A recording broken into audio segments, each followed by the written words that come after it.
thoughts so far? Well, we're trying to replicate last year's success. So far, we've had a great run. We haven't lost a game this year. We lost a game in December to Catholic Memorial, 7-1. But overall, we've been playing some really, really good hockey. And now that we got two of our injured players back, Peter Alfano, our goalie, and Ty Battapaglia, one of our forwards, it will just help our cause. So we're thrilled where we're at right now. The unfortunate thing for a lot of teams is you don't win state championships in February. You have to win them in March. So we got to get better every practice, every game in order to achieve our goal. Yeah, that's where the real season starts in the playoffs. And of course, ND West Haven winners last season in the state championship game. But Larry, yourself, you have a very impressive resume, over 400 career wins as a head coach, and that dates all the way back to the 1980s when you coached Branford High School back in 1983. That was your first year 1983, it's in the Stone Age. I don't know if they had telephones then, but again, I don't really look at my wins and losses. I have a lot more losses than I'd like to have, but I've just been blessed to have wonderful, hardworking kids, and I've had a great coaching staff around me to help out. And last year was just a wonderful ride. We had some kids that were in our JV squad for a number of years, and they just stepped up and helped us win a state championship. One player in particular, my man Fawnin, he's a Westie. He was a JV kid for 3 years, and he worked his butt off, and he scored a huge goal for us. And without his goal and the rest of the team, we don't win the state championship last year. I hate to be generic, but they all are. They really are. I mean, anytime you start the playoffs, you're 0-0. It's a very scary situation. I mean, we've had some wonderful wins when we're at a lower seed. One year when I was at Darien, we were the 17th seed, and we beat the top seed team in the playoffs. Other years, we've been the top seeds, and we've gotten beat. So it's an exciting time. Any playoff games are exciting. It's a wonderful time, and I'm honored to be able to coach a team in the playoffs. That means all the hard work we did might come to fruition. So it's an exciting time for players, parents, and coaches alike. And you yourself, you're a very hard worker, as I mentioned before, a 34-year coaching career, and you've been a little bit everywhere, not only in Connecticut, but also out of state. At one point at Manhattanville College, you were the goalie coach there, and you also did a little bit of recruiting as well. And you yourself, you were a goalie. You played for UNH as a walk-on. And coincidentally, UNH, well, that's right across the street now for Notre Dame. So how does it feel to, be a head coach of a championship-winning team right across from where you played hockey in college?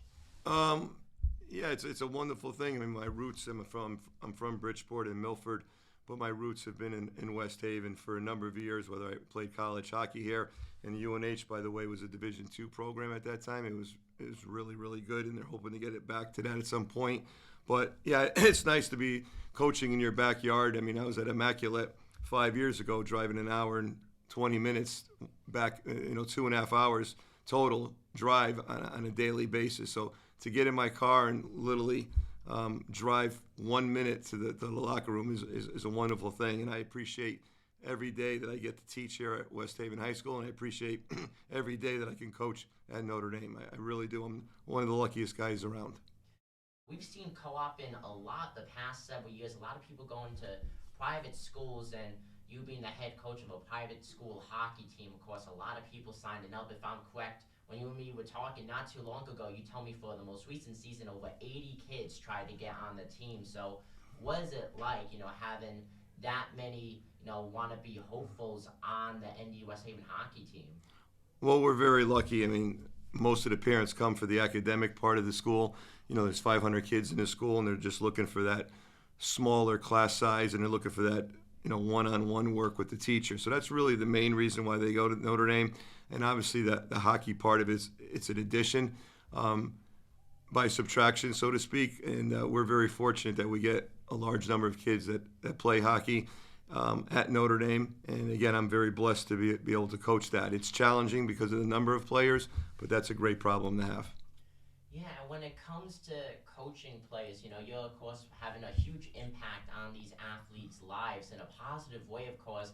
But how does it feel? I mean, you've coached over 30 years, and you've met a lot of great kids, and seeing some go, up to big colleges on scholarship, or even working with college athletes who are trying to get in the NHL. How special is that? Well, it's special when you see kids that you've taught in the classroom, like yourself, or when you see hockey players and you see them 5, 10 years later and they say, "Thanks, coach, for what you did for me." And now that they're married and they have some kids and they appreciate that, that's what we as educators and coaches, that's what we strive for. It's really nice to win state championships. It's really nice to win a game. But at the end of the day, it's about developing these young kids off the ice through ice hockey. That's what people need to understand, that we use hockey as a tool to help these kids with life after hockey. Yeah, and going through, your life being a coach, you became a coach like straight out of college. How did that happen? Because we don't usually see that with people. Yeah, that's kind of funny. I tried out the Erie Golden Blades. It was a minor league team, and then one day after practice, my bags were packed and I had a train ticket, so I felt that wasn't a good sign. So it was the end of my career. So I got into coaching youth hockey for 1 year, and then I was a substitute teacher at Brantford High School, and a lady that I knew, Miss Erickson, ended up getting me an interview at Brantford High School, and I was fortunately hired at 23 years of age. Her son is now my assistant coach at Brantford, and the only reason why I got hired was because the old AD, Jerry Karate, didn't like kids that wore earrings, and the kids that interviewed, there was 3 of them that were interviewed had earrings, and he only took me really by default. So it was kind of a nice little start.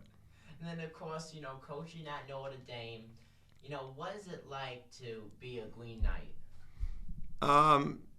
It's humbling.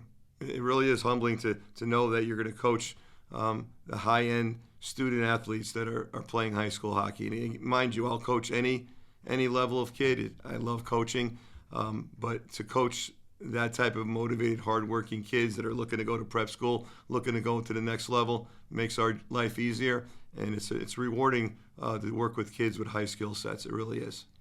What do you have to say to anyone out there who's trying to pursue their dream, whether it's as a player or as a coach? Don't give up, and the word no should not be in your vocabulary, and don't fall back. Don't have fallback plans. Fall forward. That's what I would suggest.